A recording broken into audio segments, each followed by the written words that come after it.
Hello and welcome to this instalment of Write Your Future, where we bring you professional writing tips and advice to help you with the competition. My name's Ruth and I am one of the co-founders of the Literary Lancashire Award, and today I've been speaking to Eoghan Walls, who is a professional poet and translator. So I will leave you now to see what he had to say. Hello, how are you doing? My name's Eoghan Walls. I'm primarily a poet, but I also translate. I'm translating a book of Heidegger's poems at the minute, and I also dabble in prose. I've currently got a novel doing their circuit, and it's all fun. Hello, nice to meet you. What kind of things do you like to write about? I write about the body, and because I think it's the most interesting thing we have. It's the interface we have with everything. It's how we touch. It's how information gets to us. It's how we swim, how we eat, how we compose music. The body is everything. It's our interface. It's like our touch screen to the universe. And of course, because it's in the universe, it's got to exist in history. I know this sounds, I consider the body our touch screen to the universe. And so that's what I write about, I guess. So in past interviews, you've talked a lot about kind of inspirations. So you've cited Muldoon and Eliot and Hopkins, amongst others. How do you tackle distinguishing your own voice as a writer from those who influence you? One of my favourite songs is Grease Medley. I also like what's been done by different rap artists and singers. There's a song where they take, I don't know the musician, I beg your pardon, where they take Sting's Every Breath You Take, and they do a number of tunes over it. I like how people mix things. I think it's true with our reading that if you read promiscuously, your voice will hopefully be infused with different people, and you are going to hopefully mix them into your voice. How I know my voice will be different from Eliot is that Eliot never read Eliot, and nor has he did read himself, of course he did.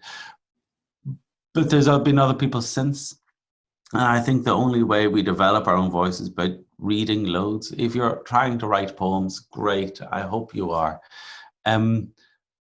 So read lots of poems and lots of new poems, and I hope they all influence you. And to distinguish your voice, I'd say just write through your own experience. And I don't mean just, your cup of tea or a school bag, whatever you do during the day.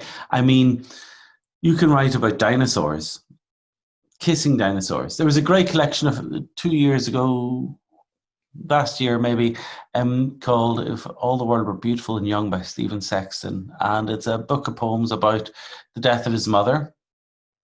And it's also about playing Super Mario. And it's a book of elegies, really sad book of beautiful elegies about the death of his mother, but it's also funny and brightened by the constant Mario references. We can write about anything. So I'm glad if different poets are influence you, and then how you differentiate your voice is by turning to something you care about, something new and imminent in your life. Be that dinosaurs, be it Super Mario, be it, I don't know, first kisses, canoes. I don't know what you're into. But turning your work to that will differentiate it. Following on from that, do you have any essential reads that you'd recommend to young writers? Collections. Get collections of poems. Anthologies are great, and everybody loves an anthology because they're cheap. And I know money is hard to come by, so it's very arrogant of me to suggest this, but go for cheap deals online or to secondhand bookshops as soon as COVID's at least abated briefly. Get full collections and read them, because you will find real gems. You'll find poetry's dirty underbelly, where it's not just the prize winners or the big hits. In a collection, you'll find the failures of a poet, and you'll find them writing about weird things that perhaps editors didn't pick up. So my advice is buy collections and read what you enjoy. I mean, I'm a big fan of lots of writers at the minute. I really like Jean Sprackland. I'm delighted that Louise Gluck got the Nobel. I love Sharon Olds, but we should also read some more modern people. Martha Sprackland, her book has just come out and it's fantastic. For the LLA competition, we do ask writers to respond to prompts, and I was wondering if you'd ever use prompts in your work. Do you find them useful? The useful thing about a prompt is that it's just the start. So say I prompt you to write, I want you to write about human skin. There's so much you could write about it, and you don't know what you want to write about. It could be tattoos, it could be touching, it could be flayed skin, it could be the process of flaying another human being, a skin graft. I remember when my dad was young, he fell against the radiator and it burnt a hole in his neck, and the hole was so severe they had to get skin off his butt and attach it to his neck. And for years I found this fascinating because I was very young, and the idea of butt skin on your neck. Could be the human leather made by the Nazis. I don't know, I'm going into dark places. This is what a prompt can do, and this is why I give myself prompts. I'll often think I'm going to write a poem about rats, or I'm going to write a poem about the first time we got a boat. They send you hunting through your mind, and you don't know where you're going to end up. If you know at the start of a poem, I'm going to write a love song and it's going to end with a kiss, and I'm going to make lots of favourable comparisons, you won't surprise yourself. I mean, you might get some good comparisons in there, but you know where you're going to end up. A prompt is like a trace or a track or a smell, and you got to follow that smell to see what's dead under your doorstep. And that is when you're going to get into the gory, weird thoughts that might unearth some of the best material for poems. So something I've noticed in reading your poems is how they're often so steeped in popular culture in a variety of different ways. Do you think that's essential in creative writing, or is that an individual preference? Do we need references to popular culture? Yes, I think it's absolutely essential. And I don't mean popular culture, but I mean this world here, this world.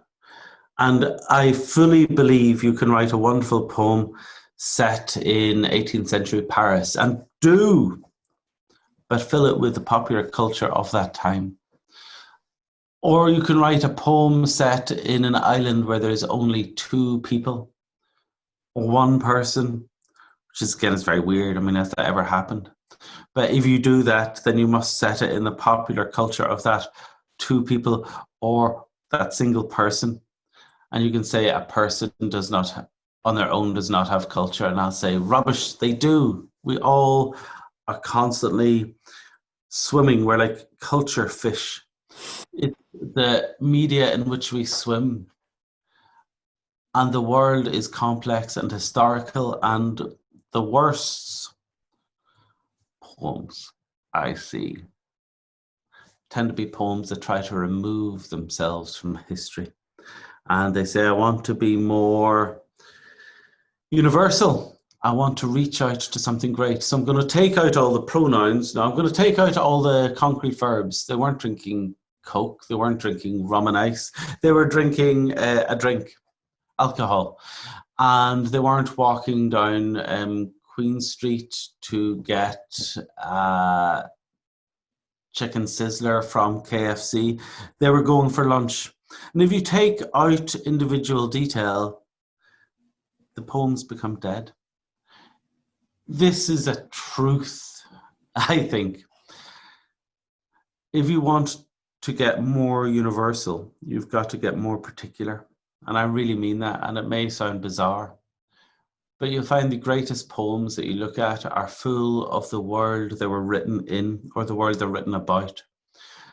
If you're writing about any world, you got to fill those details into your world. It's the details that bring it to life. Consider literature as a small version of virtual reality. That's what literature is, I believe, but it's different than many forms of virtual reality because it's also language. And when it is language, so it's either like somebody talking to you, like I am now, it's a voice that compels you, that's directly engaged with you, or It's a voice you have to read yourself. And as you do it, as you say, I do this or you do that, you're already engaging in talk. And as you engage in that talk, it's instantly engaging. So literature is a virtual reality where you're engaged already in speaking or hearing. You're engaged in talking as you read literature. But a virtual reality is not going to work if it's just a plain screen, or it's going to be very boring. To fill up the virtual reality, you need to fill it up with details, high resolution details. And that is what any popular culture, including the one we live in right now, give you.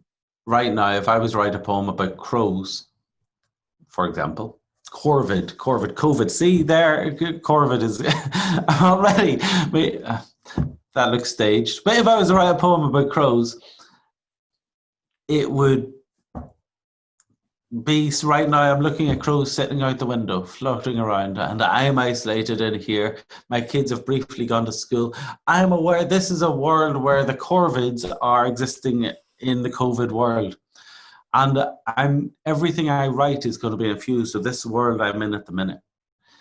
I think giving it a slant angle is the best way to be original, and B, the best way into something. Everybody knows COVID was bad. Everybody knows there were lorries driven right now full of corpses from one Italian city to be burnt in the countryside because they couldn't burn them in the country. We know that. But to talk about those lorries, maybe you need to start off with crows or the drivers or their shoes. I don't know. But starting off with some weird oblique angle will give you a more interesting way in. Do you have any bits of advice you would like to give to young writers who are thinking of entering the competition? Yes. Be weird. Be happy to be weird. Don't, whatever you're reading, find something you enjoy.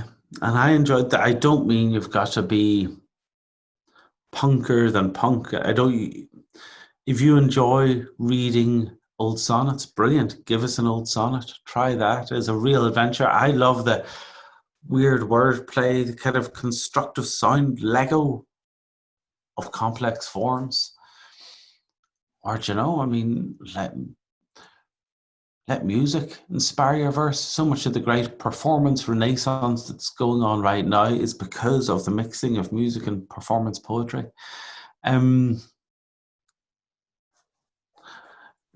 You have to enjoy the writing at some process, and pushing it into dark, weird, uncomfortable places is often where it gets most interesting.